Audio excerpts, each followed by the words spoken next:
I want to let you into a secret. You might not have heard about it. We're having a referendum in the UK about EU membership. And the organisers of this conference have just been so warm and kind to all of us who've been invited. And I wonder if that's because they feel sorry for us, particularly with people there's a lot of us here from the UK. And I wondered whether this is our last chance to experience European culture and hospitality, as well as the Swedish summer, of course, before we're taken prisoner in our little island, where we're being fed fantasies of British exceptionalism, British power and British empire. So thank you for inviting me. Thank you very much.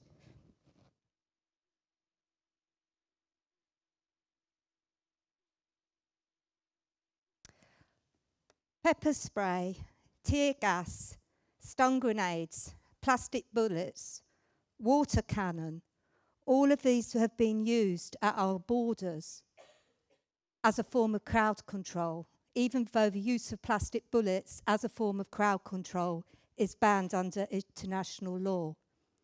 And I think just looking at that weaponry is important because it's a sign, and it's one of many signs, that our states are becoming more violent and more brutal. I come here today as someone from outside the academy, and I very much enjoyed the discussions yesterday, but I think it's also important for people in the academy to know that there are people who are not in the academy who are also producing knowledge. And the Institute of Race Relations, where I've worked for the last 30 years, is actually an organisation that reformed. There was a kind of cultural revolution in the staff in the 60s and 70s, influenced by Black Power and the Civil Rights Movement in America and in the UK, and influenced by organic intellectuals like Paulo Freire, which Mercedes mentioned yesterday, but also people like Sartre, Amilcar Cabral, Cedric Robinson, the author of Black Marxism, who died last weekend, was on our editorial committee of our journal Race and Class, and of course A. Sivanandan, who wrote A Different Hunger about the black struggle in the UK. Knowledge comes from outside the academy. It comes from refugee organisations, and it comes from solidarity organisations. And I think what we should do today is see a little bit what we can learn from them and how we can support them. And I think the organisation of this conference has been absolutely exemplary. And I think we should thank them for preparing the statement for us. But I think we should try and use the rest of the time that we have together to see how we can go beyond that statement and what other practical things we can do. So what I want to do today is give you a kind of assessment of the balance of forces in Europe between the new movements that have emerged in the summer around the refugee crisis, in quote marks, and also the state response, the violence of the state, and also the violence of non-state actors. And then I want to talk a little bit about the hostile environment for refugees, which you are going to have more of with the changes to the asylum law. We have this specifically in the UK, where the government says quite specifically that the point of asylum policy is to be a deterrence for people seeking asylum, and the point of laws is to create a hostile environment for undocumented people so that they leave. And now what we're seeing is that hostile environment becoming the norm all around Europe, and it being also extended to solidarity movements. So I'll speak a little bit about that at the end. But before I do, I want to say a little bit about the political reality that we're living in. Because I think a question was asked in the audience yesterday when Bridget was speaking around, I think Bridget said that the EU is a capitalist organisation, a capitalist formation. And there was a question asked about why did Bridget say that?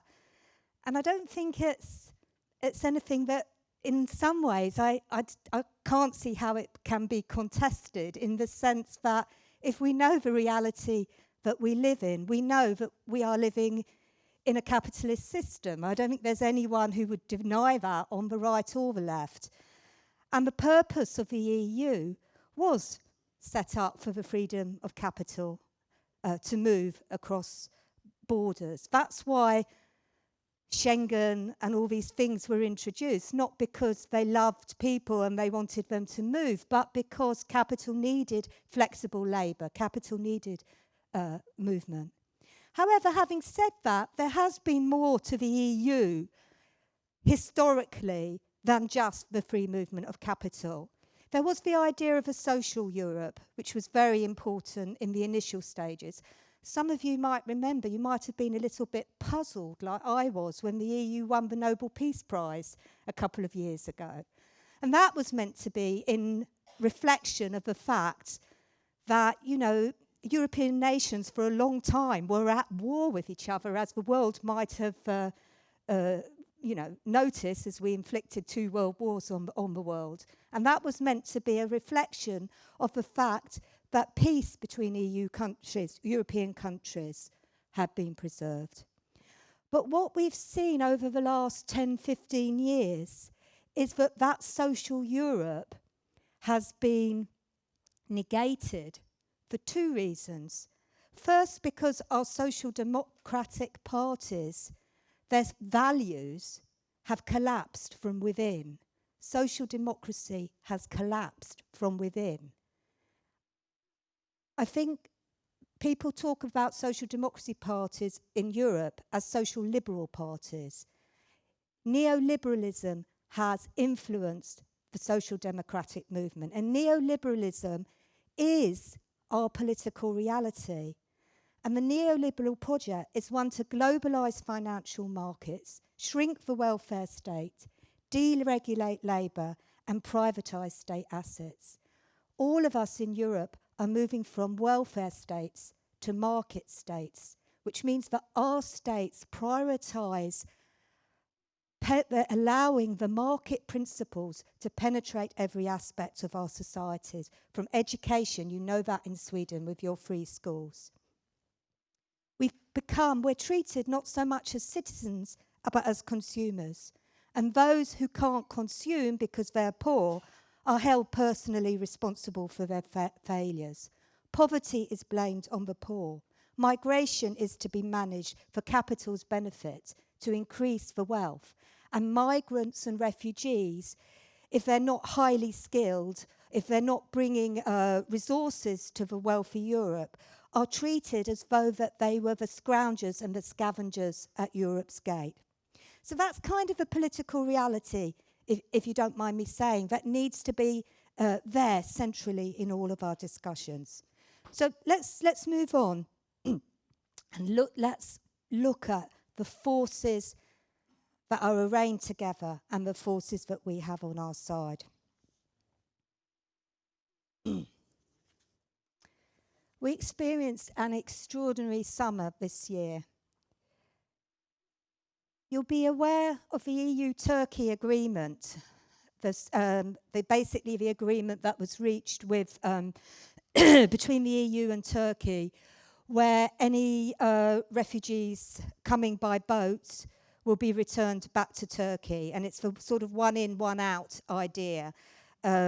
So that with the Syrians, they will be returned, but the idea that every Syrian returned, Europe will take a Syrian from the refugee camps in Europe.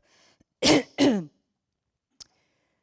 like this image from Amnesty International because I think this really says what that agreement is about.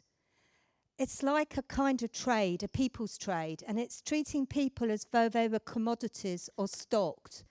And I think that image says a huge amount. But the kind of resistances that we saw, for me, was a challenge to that commodification of people. So let's take a minute to celebrate all that ordinary people have achieved over the summer. Let's salute their endeavours, if you like. And I think we were talking yesterday about, I think it was Felix from Hungary who said that, You know, sometimes it feels that it's a small amount of us and we all know each other. But this was something very, very different. It was like this army of civilian volunteers came out of nowhere. And I think they were motivated largely, not all of them, everybody, of course, coming from different backgrounds.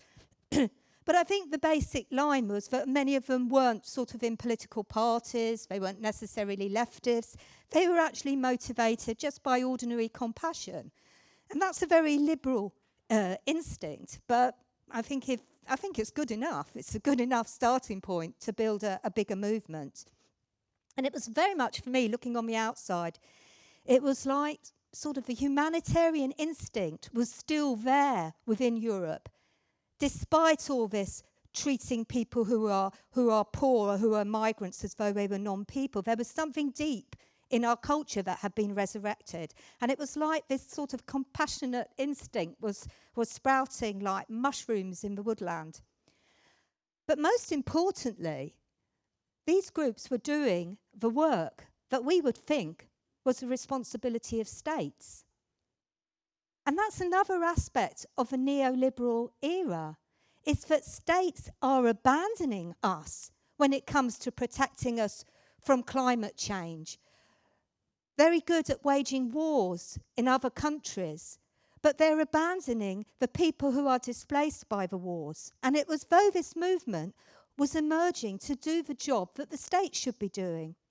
So, I mean, this is going to be, I'm going to sort of, I can't say every group that was mobilised, and, forgive me if I don't mention groups that you've been involved in. But, this is just some of the people who took over the emergency relief at the borders, the whole question of saving people's lives. Because all this resources, all this money can be put into the militarisation of borders. But the resources and the finances which are going to saving lives are pitiful in comparison. I just opened up my emails this morning and I see that the Migrant Offshore Aid Station are just producing a new app, IC app, which will help people be able to show the whole Mediterranean and show where the boats are coming so that people can save lives. There were so many groups at borders saving lives, providing meals, education and art programs for children in camps. Of course, this included some of the bigger organisations like the International Rescue Committee and Médecins Sans Frontières. But there was also Lighthouse Relief, Team Humanity Denmark, the Aid Delivery Mission, Sea-Watch, Midwives for Refugee Mothers and Babies, Carry the Futures, Practice, Clowns Without Borders, who operated in Athens, but I believe originate from Sweden. And we must also remember our friends in Turkey and Morocco who are doing this kind of work. So in Turkey, the international voluntary group Revi works in the camp, providing educational support, particularly for children who can't go to school. And they try to build solidarity between Turkish and Syrian children.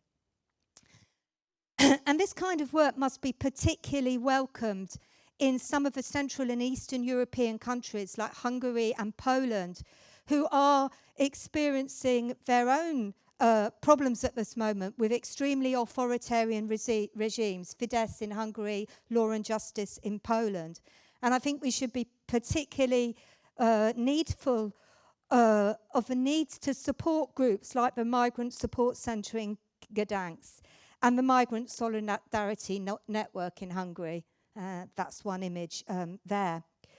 At the time when the Hungarian government introduced a state of emergency on their border and started to militarise the border, around 100 Hungarian lawyers, and it's not easy in Hungary for lawyers to challenge the state, but they signed a petition complaining that their professional ethics had been violated by these laws and that they couldn't do the job. And actually what we did in London at the Institute was we organised 100 lawyers in the UK to also sign an action supporting those Hungarian lawyers' action. And I think that's some of the things that we could think about doing to provide solidarity to groups and also professional actors in other countries when they come to threat, and also academics. That's important too. A huge number of sort of human rights groups have been monitoring abuses at the border. Syrian Observatory for Humanitarian Rights, big organisations, Helsinki Citizens Watch, Amnesty, Human Rights Watch, the Moroccan Association for the Integration of Immigrants. And there are people doing most important work looking at the role that private security companies are playing in the accommodation centres.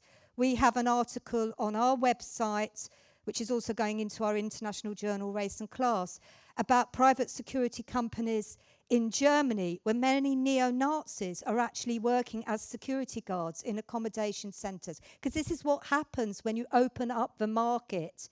You open up the market and you bring in private security companies. And there's all this outsourcing to other companies. You don't know who is working in those companies. We have John Grayson in the UK who's doing amazing work in this area. And there's also Volker Eick, a researcher with Republicans lawyers in Germany who's very, very important. And there were all sorts of refugee welcome initiatives. The Refugee Radio Network was set up in Hamburg, I believe organised by refugees themselves, spreading across the whole of Germany. Other initiatives were about, I think in Germany they had an initiative where there was a website where people could actually advertise if they had a spare room or accommodation that refugees could live in. And I believe that there are 8 countries in Europe now taking part in refugee welcome. I really like this image. It was actually, this is the White Cliffs of Dover, and a guerrilla projectionist group called Feral X projected this image over the White Cliffs of Dover just before a number of far-right groups amassed in the city to hold an anti-migration protest. I don't suppose they like that very much. So I just want to summarise this part of what I'm trying to contribute today. So on the one hand, we have those in states who used the summer as an excuse to militarise the border, to build camps and treat refugees as though they were commodities. At the same time, you have the architects and designers of that system, which I'll talk a bit about later, who are treating bodies as commodities even within the accommodation centres and the detention centres that they're creating. Bridget talked in her opening session about, there's going to be Germans in this audience, so they're going to kill me. Lebensraum, yeah? Lebensraum, living space. But I've also sort of been very aware of another thing that came out of Nazism, which was the whole concept, the academics coined this phrase, the fascist academics, of Lebensunwert Leben, life unworthy of life. So if you have the situation which we have in the UK, where our government refused to contribute to search and rescue missions in the Mediterranean on the grounds that saving life was a pull factor encouraging more refugees to come, I think we can talk about life unworthy of life. So we have this, but on the other hand, we have those who have taken a stand for human dignity, who have challenged racism and subordination, who are part of a fight for global justice, for racial justice. This is about racism. This is about global racism. It's about whose life are worth saving and whose aren't. Black lives matter. Something happened at New Year, which I believe is very, very important in trying to undermine this instinct, this deep humanitarian instinct, this idea of compassion, and turn it into something far nastier, to turn a humanitarian instinct into a racial instinct about protecting your own people first. It also showed the limitations, perhaps, of the new humanitarian movements. Because after the events that happened at Cologne on New Year's Eve, which I think you will all know about, when you had, I think, a couple of hundred very, very drunk and violent men harassing women as they came out of a railway station. Very, very nasty, horrible incidents. And also, I think 2 or 3 rapes were reported. This was seized on by extreme right and right-wing forces to try and turn the issue round. This picture of Alan Kurdi, the toddler drowning, whose body washed up on the shore in Turkey, I believe, this was on the front newspapers in the UK, of newspapers that we do not associate with any compassion, believe you me. And there was a moment when Europe was, oh, this is too much. This relates back to the very interesting exchange we had yesterday when Mercedes, and there was a woman in the audience, I don't know if she's here, were talking about the question of compassion towards children and how in Europe that compassion towards children is temporary. Why is it temporary? The reason that it's temporary is racism, is that some children are more valued than others. And Cologne was very, very central in this. Cologne is mentioned by every leader everywhere to justify the militarization of borders and to justify the treatment of refugees. We recently had Nigel Farage in the UK saying women's safety was the nuclear bomb issue in the EU referendum. The Czech Republic president said, let them have their culture in their countries and not take it to Europe, otherwise it will end up like Cologne. Integration is possible, but only with cultures that are similar. So we've had these kind of images going on in newspapers and websites in Europe. This is from my favorite French magazine, Charlie Hebdo. I'm being sarcastic. And I think that, more than anything else, illustrates the whole question about why is toleration, why is compassion towards children conditional. So you see here, this is basically saying this is what Alan Kurdi would have been, this is what he would have turned into if he had become a young man, a kind of repressed, sexual deviant, groping women. These are from 2 German newspapers. Süddeutsche Zeitung, don't have to say, image of a black hand sprayed over a white woman's crotch. And in the article, the text of the article, a psychologist claimed that for every Muslim man, a meeting with a woman was a highly sexualized encounter. This is from a Polish weekly newspaper. Came out alongside the text, what the media and Brussels elite are hiding from the citizens of the European Union. This was last week. It's a video released by the extreme right Freedom Party in Austria, which you probably know, very, very narrowly defeated. The candidate was the candidate Norbert Heyer, who carries a gun to protect himself from refugees, was narrowly defeated by a tiny, tiny percent in the Austrian presidential election. And this was released by a member of his party. And it's he uses this as a video as a way to address asylum seekers. So it's like a letter to asylum seekers telling them what you don't do to white women, to Austrian women. And it's just obscene. I mean, he just takes this dummy and he's like prodding the woman's backside, prodding her bosoms, etc. It's just terrible. We had a very good session yesterday on gender and refugees and feminism issues. And a question was asked there about what more we can do as feminists, as women, as progressive people to challenge this kind of abusive images. And I think I would like to suggest that we need to be more present in the public sphere, challenging this. But if we do that, we've got to get, it's not difficult, or it's not impossible to be anti-sexist and anti-racist at the same time. We can't make invisible what happened at Cologne. One of the presenters at the session was talking about what happens to women on the migration and refugee route, that many of them suffer rape and sexual harassment.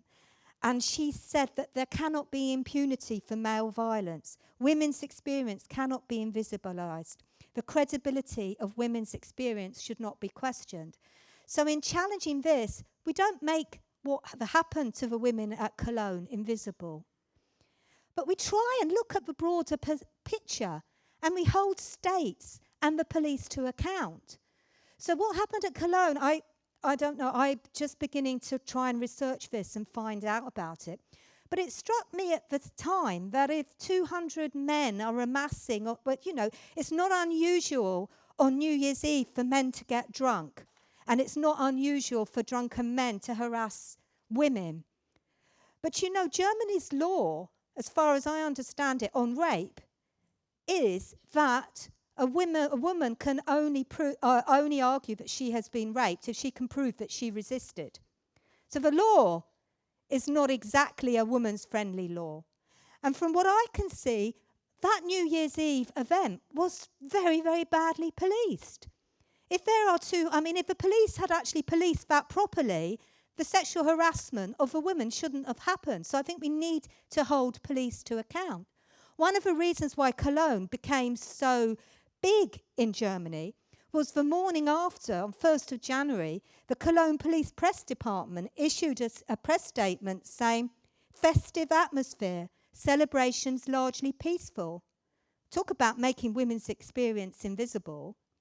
But that press release then fueled Pegida and all the extreme right forces who were saying that the media and the police are politically correct and they will not admit that this violence was carried out. The claim was it was carried out by the recently arrived refugees.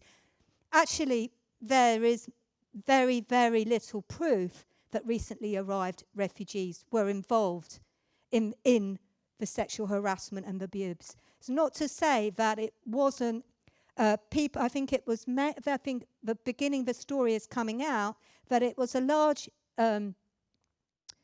number of undocumented or tolerated Moroccan and Algerian men. And of course, violence is always culturally specific. The violence of white men in Germany is culturally specific, but it's never understood like that.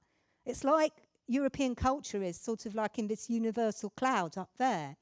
The violence of Russian neo-Nazis at the European football champions, just in case you think I'm being biased, and the violence of British football supporters is culturally specific as well, and we have to look into that.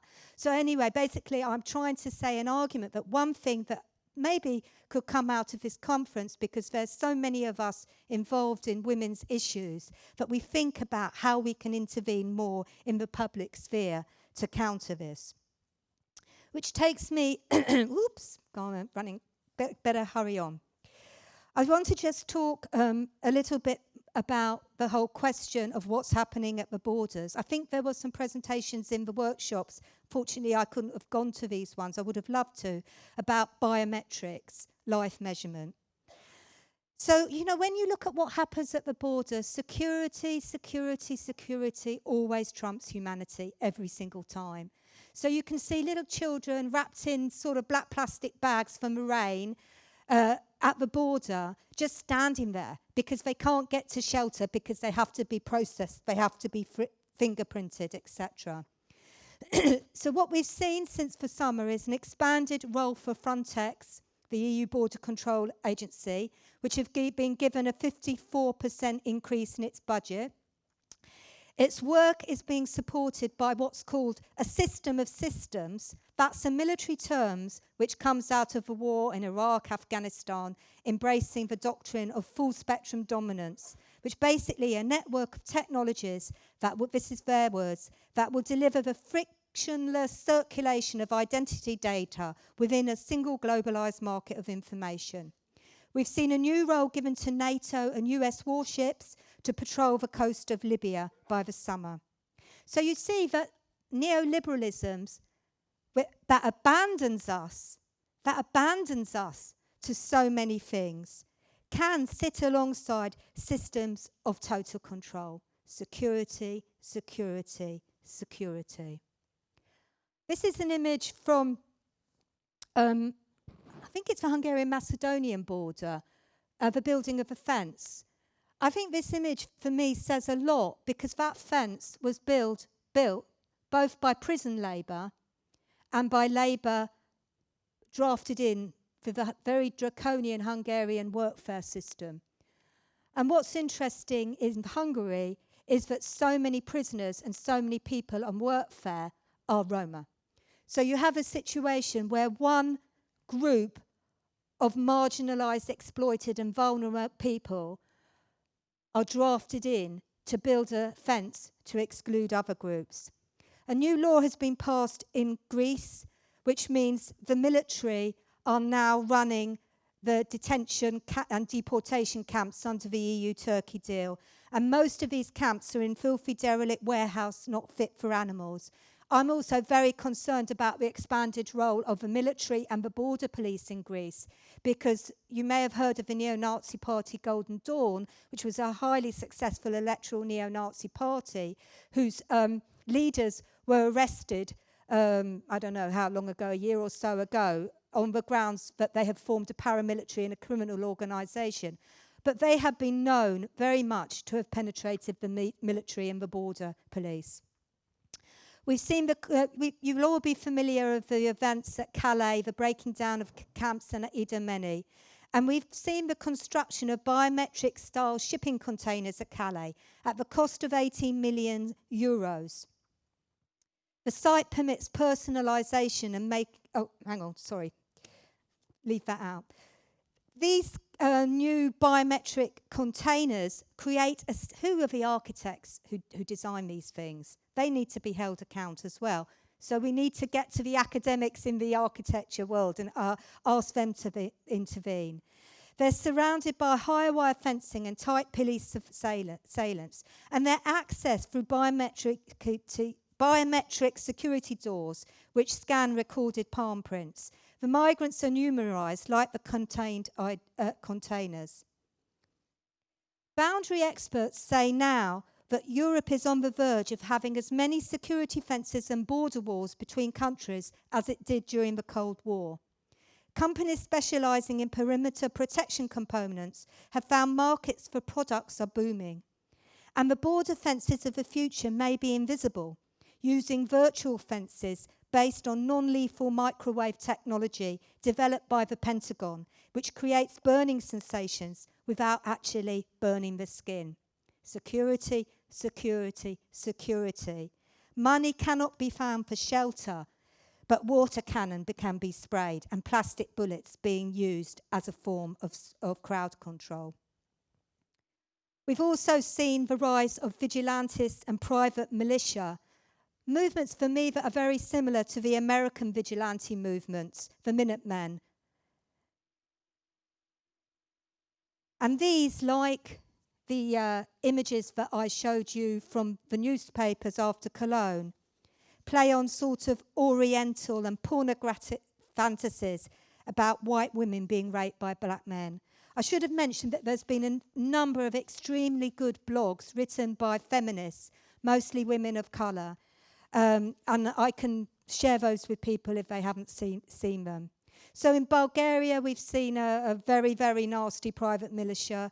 In France, at Calais, we saw private militia organising, actually taking children who wandered out of the camp, breaking their bones, etc. In Finland, we've seen the soldiers of Odin, and I think you've seen that in Sweden as well.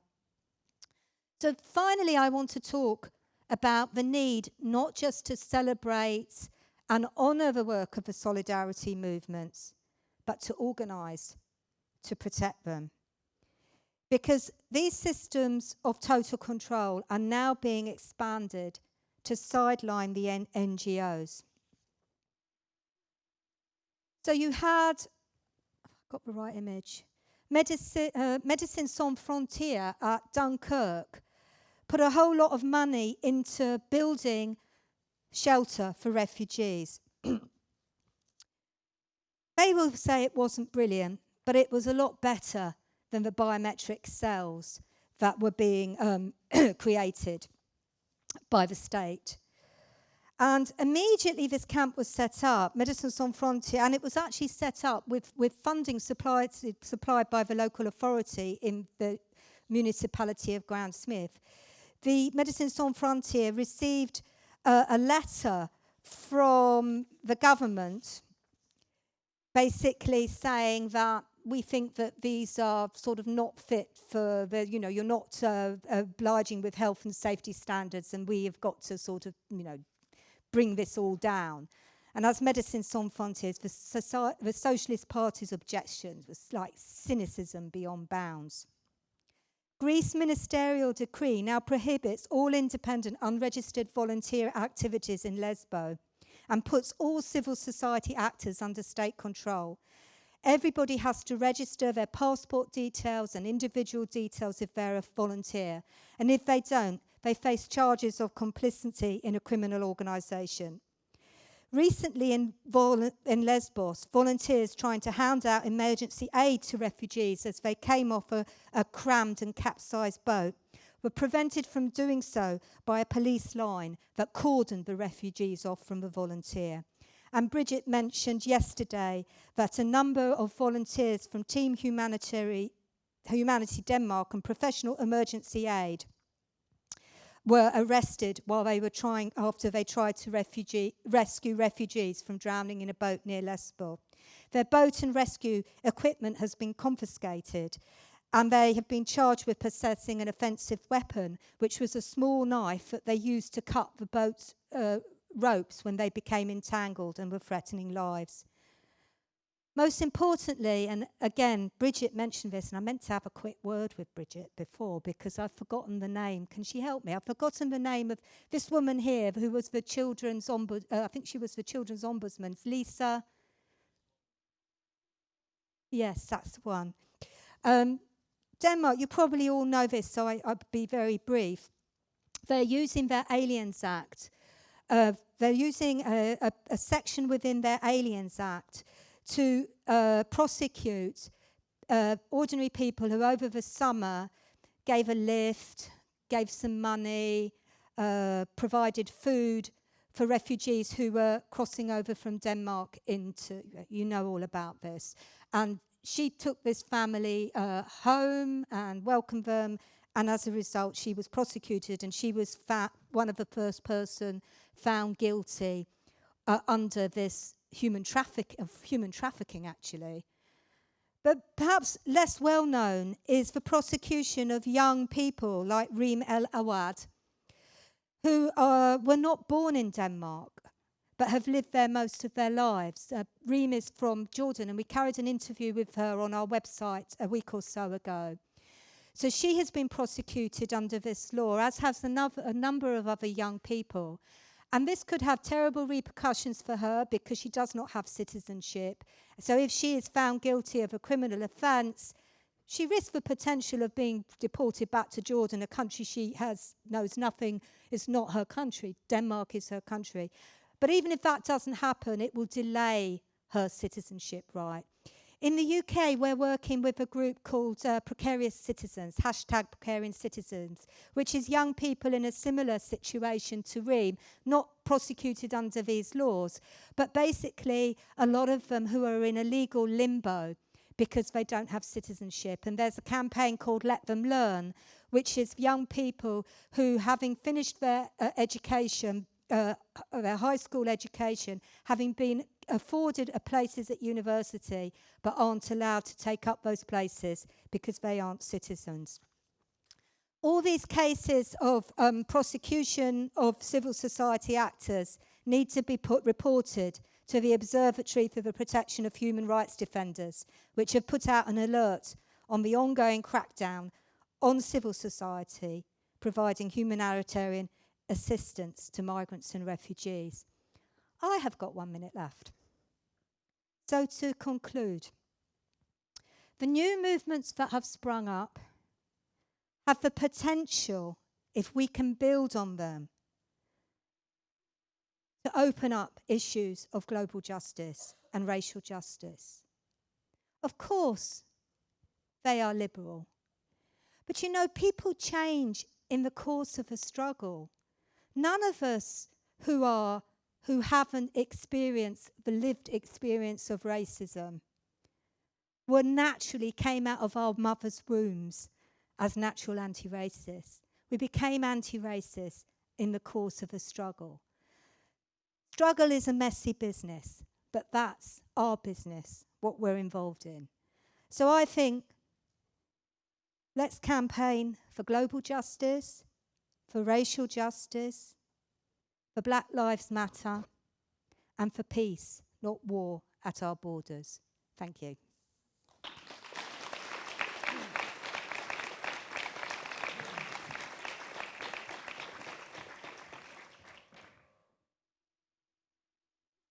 I've got to go back to the UK now. It's not fair.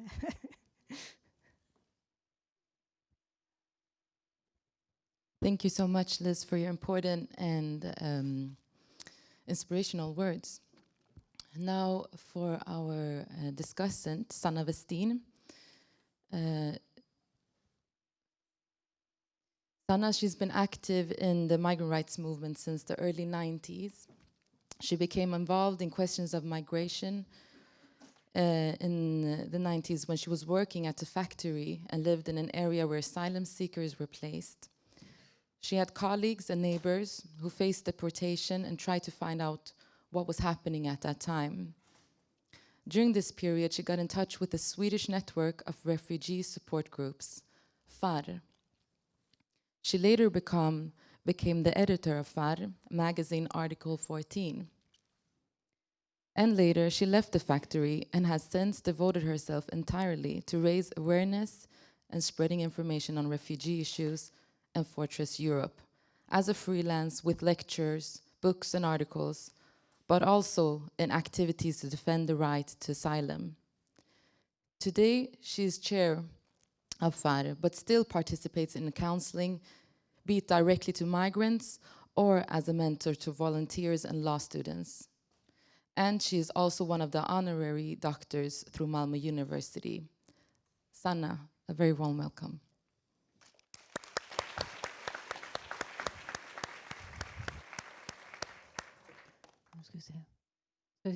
Okay. But I can start with some minutes.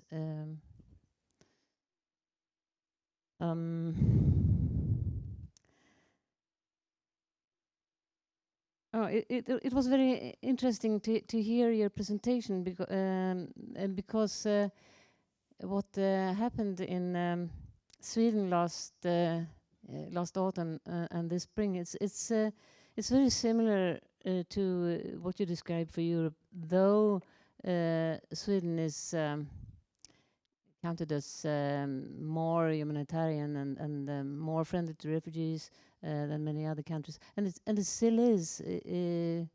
We're still on another level than the police in Malmö is at another level than the police in Hungary, for example. But it's sad to say the same development. And then also, of course, recognize a positive reaction, especially from civic society, the will to help, while the institutional reaction was rather different, but quite hostile, especially in Malmö. And when, for example, the police stated they must start to control the border more, it was said because there was a threat to law and order, which is at the EU rules necessary to introduce internal borders controls. But was there a big problem in the society? Was there a threat to law and order? No. Most people were not affected at all. They didn't get a cookie less for their afternoon coffee. But the government spread the picture that Sweden couldn't handle the situation. And they said, for example, that people were sleeping rough in Malmö. And they were for some night or two. But why? Because the people coming in, they usually, we have had refugees, asylum seekers for decades, and they have always been coming from the border and going freely to their relatives or wherever they want to go, and perhaps rest for a couple of days, and then introduce themselves to the authorities. And suddenly, the police and the government decided that no, they have to register at the border. That is to say, in Malmö. And at that time, it was around 1,000 a day coming in. This wasn't possible, of course. So they had to redefine the border. And they opened the Mass Hall in Malmö and said, this is the border. And everyone should register there. And this was widely criticized because it was in fact detention, which is not allowed in Swedish law for asylum seekers, just like that, without decisions. And the reception conditions inside was very, very bad for many people. And at the same time, there was lots of places in civic society in Malmö, and lots of places, official asylum places for asylum seekers up north in Sweden. But as the police decided that they shall stay here, they got this chaos. So it wasn't the Swedish society not in order, it was the police management not in order. But relying on this lack of order, the government introduced border controls. And I think of it like this.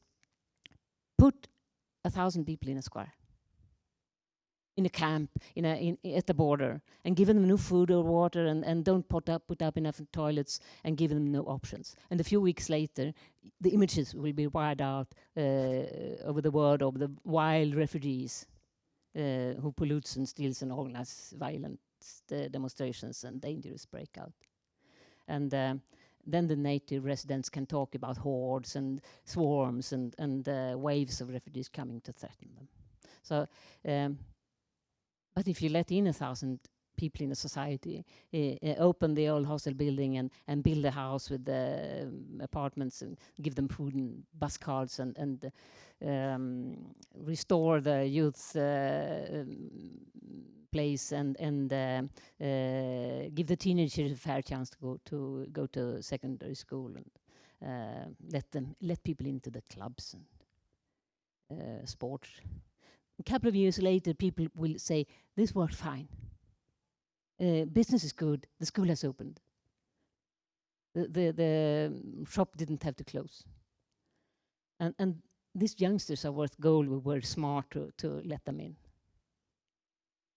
People are gold, but people who have been criminalized and excluded will continue to meet disbelief, and they will be mocked in the street, and fire will be put on their hostels, and some of them will not be able to prove that they have the right to stay here, and they will be thrown away from their homes. This is my first point. It is easy to make others into monsters, and that was what I was afraid of when I saw how the refugees were treated last autumn. But now to my second point. Because what happened a couple of weeks later in Sweden was something else and worse, and we weren't used to it. But you have described it. Our political leaders suddenly made it okay to release the monster within oneself. Our Prime Minister showed up at the press conference and made it to something decent and wise to mistreat others. And the government proposed a series of amendments of law with a single aim to treat the asylum seekers so bad that fewer would seek asylum in Sweden, exactly as you said. And this is not my scornful interpretation, it was really the only motivation. And the answer from civic society to these amendments of law have been extremely loud and unite. But what arguments can we use if you hear the government, or if you tell the government this is very harmful, it's brutal, children will be hurt, families will be split, young people will fall out of the system and be undocumented. But and the answer of the government will be, why? Yes, that was meant to happen. Probably the government would not decide to like whip refugees in public. But where is the limit? How bad can you treat people just as a signal? And what does this say about the people you allow yourself to mistreat? Could they be human? With this way of arguing, I think the government passed the line to a racist way of acting, though we normally doesn't talk of it like this, in these terms. The U-turn of the Swedish government was shocking, and it had an immediate effect on public opinion, or rather how the public opinion was interpreted. Because what was brave yesterday is naive today. And what was racism yesterday is just taking responsibility today. And now anyone is free to let the inside monster out. I used to think of politicians as hypocrites, because Sweden's asylum policy was never as friendly as they supposed. But yet I somewhat prefer politicians competing about being most human, as they did here, before politicians competing about being evil. And that will lead to my first question. What role do you think political decisions and politicians' language has impact on people's attitudes? Is there a big impact in that direction, or is it mostly the other way? Yeah, thanks, Sanna. I should say that Sanna is an old friend, and she's very kind, because unlike the other, I think, I didn't have a paper that she could sort of read in advance. I only had sort of notes. She's an old friend. She understands where I'm coming from. So thank you for being so patient with me, Sanna. Yeah, absolutely. And I think that question was asked yesterday. I think somebody in the audience asked us a sort of similar question about what can we do when there's so few of us and there's so much hostility in the sort of general public, and how can we get to them? And the activists it came as well in the final discussion, didn't it? When I think similar questions were asked around what do you do with these people who are hostile, and I think one of the sorry, I've forgotten her name. She's got her head down now, so I can't even wave at her. She sort of answered that we don't deal with these people because we've got to use our energies to support the people, the refugees. And I think we have to start with the politicians, because the politicians' language and vocabulary sets the lead. It's almost like, it's as you say, if the politicians are unleashing the monster within, that's setting the climate for the ordinary person or the Pegida activist or the Sweden Democrat activist to feel justified in their racist rage. And there's a whole body of work around this for people who've studied genocide, actually. But it always starts with the vocabulary. In Rwanda, it started with the cockroaches and vermin and all this stuff. It always starts with the vocabulary. So it's our duty as we have to stop it there and then with the vocabulary and hold those politicians to account. Where it's kind of difficult, I think, because I don't know what sort of rhetoric the Swedish politicians have used outside the sort of Sweden Democrat. You know, like the UK is a much more visibly and openly brutal and violent society than Sweden. Okay, I don't know, I go to Stockholm, I go to Malmö, I don't know Sweden as a whole, but in the big cities, in London, if you go to Paris, like the homelessness and the poverty, like the mentally ill people, we're not even talking about migrants and refugees, are there on the street living in absolute, destitution. You have Roma families with children sleeping on the street. It's not so much in your face here. I don't think that doesn't mean that there isn't poverty, But I don't know whether society is organised in such a way that it sort of discreetly hides its poverty. And I think maybe it's the same, I don't know enough, I have to hear from you, with the vocabulary, which I think there's a sort of cynicism in Sweden as well, that maybe they don't cross the line with an vocabulary which is openly racist. I'm not talking about Sweden Democrats, I'm talking about liberals, conservatives. So it becomes a little bit harder when it's like this dog whistle politics. It's like a trigger. But, you know, we have to be there and stop the vocabulary. I agree with you.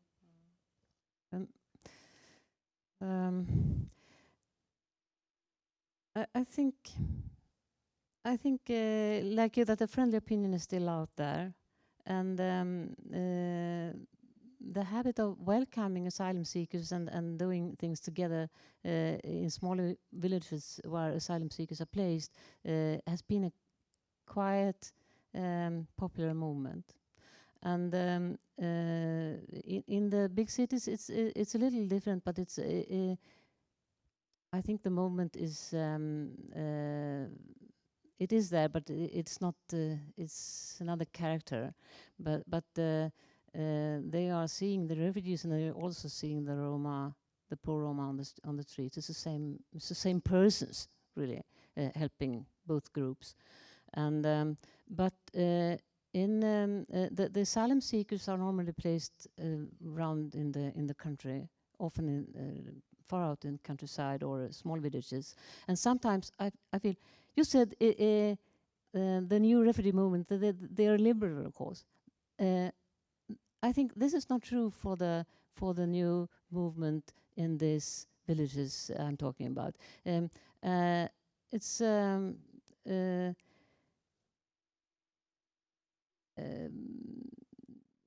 sometimes a very thin border between for those people taking the racist action or the solidarity way.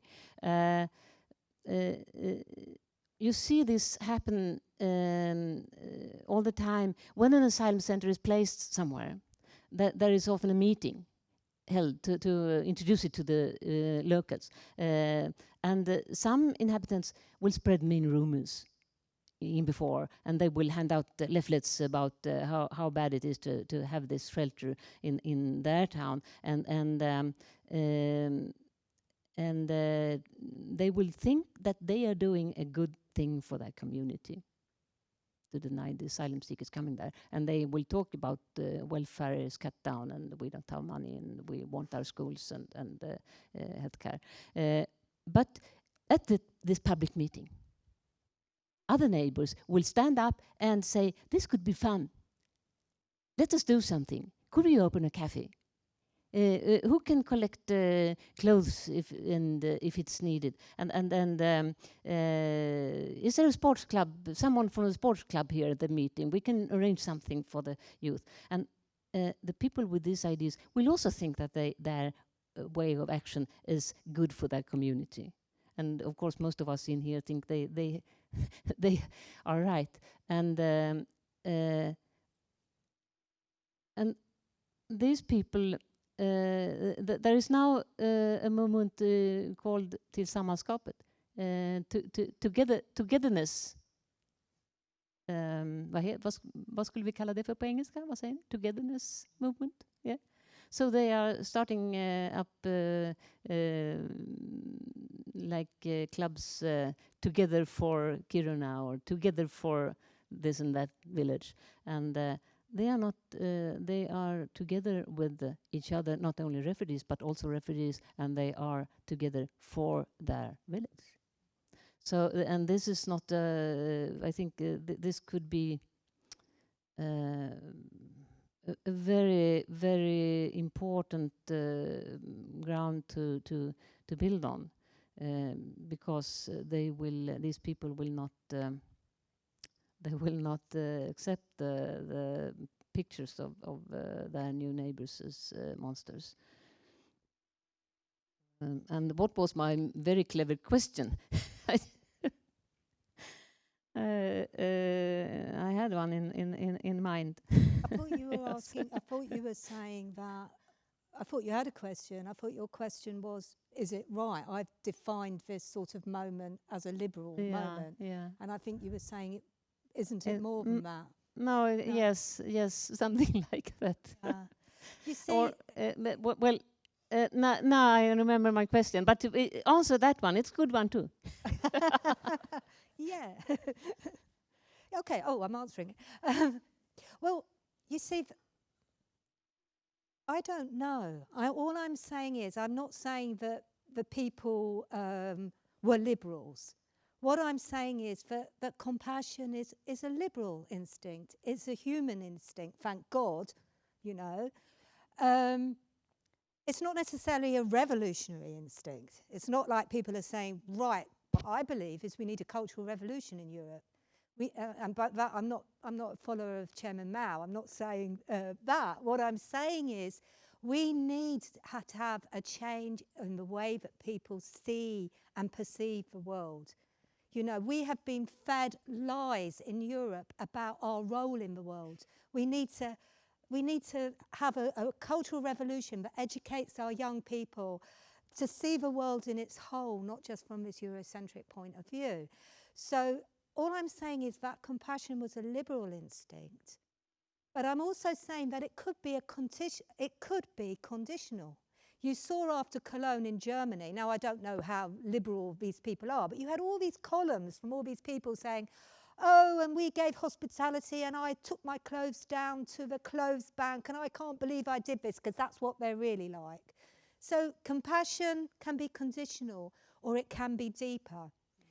I agree with what you said, and that's why I say, I mean, as a researcher, I research the racist movements, but I'm saying that should we actually be going out to these people and these communities in the villages and actually asking them what motivated you, this, and capturing their knowledge, because these people are telling us that there are a body of people who are not going to have their compassion manipulated by politicians into a racial instinct and a monstering of others. So let's capture that knowledge and use it to refresh and deepen our movements. Yes, and I think it's right that those showing up at the railway stations with dolls and things, that it was rather liberal and just from compassion in a good way, but not very revolutionary movement. But also, as I said, it is a thin line even among those in the villages supporting refugees and the possibility to instead be hostile. So I don't think anyone is born racist or decent, and we choose, but we make our choices influenced by what happens around us, and that is what why it's so important what the media says and what our leaders tell us, their language. And the politicians have a huge responsibility in how they talk. And our government failed in the responsibility last autumn. This was new to us. What is our responsibility in this room? That's a good question. Thank you. Thank you for your talk. And yes, let's open up for the audience to comment on this, but also if you have other questions, please. Thank you very much. That was amazing. I will start by answering the question about what are our responsibilities, and I will make things harder for you, Liz. Okay. Being a Syrian who's living in Canada, I would like to talk from the perspective of Syrians. And I think that the need for the political education that was raised yesterday in the statement starts by focusing on the responsibility of politicians in Europe, for example, on creating what they called later as a refugee crisis, because they were involved from day number one when the Syrian conflict started in March 2011 by creating this crisis. First of all, they started day number one by imposing sanctions on Syrian people, and only Syrian people paid the price for those sanctions.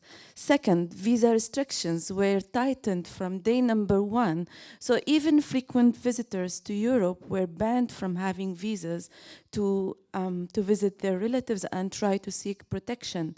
Third, when people fled their countries and went to neighboring countries in neighbor, like around Syria, minimum aid was provided to those people who were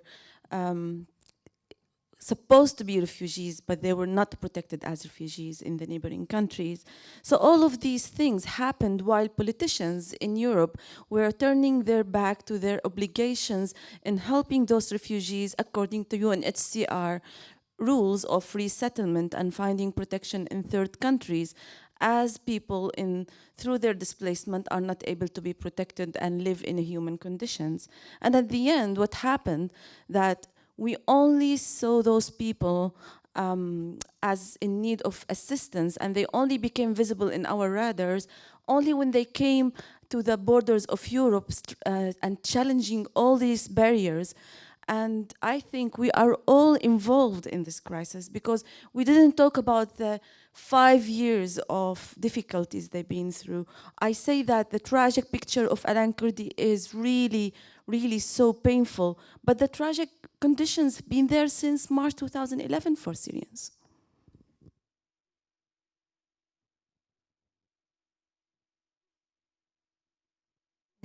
Sorry.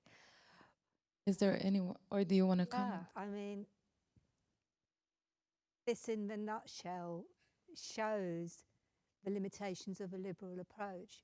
And it's not that we don't want that compassion and that liberal approach, but it's the child, the parent who takes the child with a doll is better than what I've seen in the UK, where people take their children past a homeless person and then say, oh, don't be frightened of him. I mean, it's a move in the right direction, but it's not justice, is it? It's like, it's not like the just position is, don't feel sorry for us, look what you've done to us. That's justice. It's we are here because you were there. That came out of the black struggle in the UK in the 1960s and 1970s. There was also a period in the black civil rights movement in America where the liberals were all joining hands and singing "We Shall Overcome." And Stokely Carmichael came out and said, "Black power, you're going to say that?" So these are the contradictions we face. But my feeling is that there needs to be different sort of movements, and people who are political, who are motivated more by a political instinct for progress, for justice, needs to be bringing your perspectives in and working with the liberal instinct, but making sure, A, that isn't made into a racial instinct, but making sure that we can turn it into something bigger. And it could be that when we go and get knowledge from those people in the villages who are actually protecting refugees, we might find that, as in Greece, it's because they have had an experience of emigration and suffering, and that they have a progressive tradition that they're drawing on. But we can't find out unless we bring that knowledge back to our table.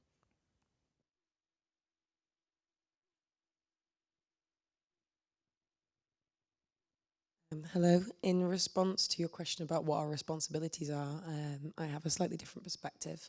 I've worked as a human rights activist in Morocco for the past 8 months, and one of my many roles was distributing information about safety at sea through a group called Watch the Med to the migrant community who I was actually living with for a number of months.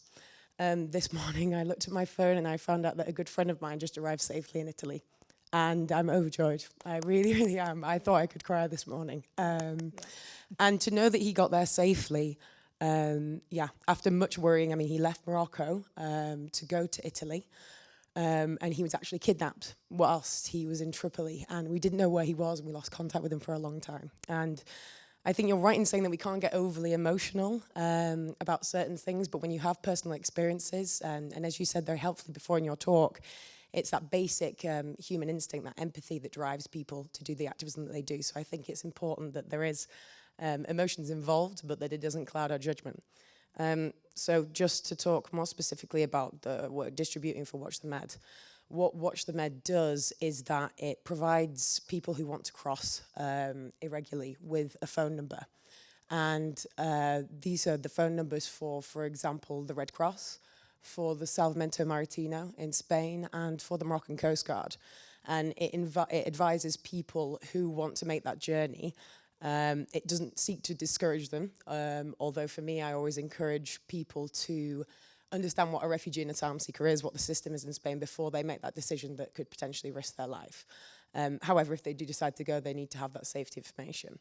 So they have these numbers and they're encouraged to use a GPS application on their phone to find out where they are should they come into distress during that passage. And if they are in Moroccan waters, they're advised to call the Moroccan authorities.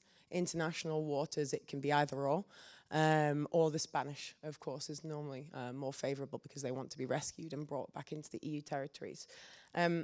And there's another phone number to call, which is for Watch the Med, and they have activists that work around the clock, keeping in touch with people, keeping them calm, telling them about safety positions that they can get into the boat and to avoid distress and capsizing. This work is obviously really valuable, and what's great is that it's activists doing it in their own time, but what it also does, it's a double barrel thing. It's activists spreading information and being able to report and on these issues and to put pressure on governments, and it puts pressure on institutions as well as being activism. And I think that that's really important. I think that we shouldn't just allow the third sector to take over the responsibilities of our governments. So I think that's an excellent project, and if anyone knows of anything similar, I'd be really interested to hear about that. So thank you very much.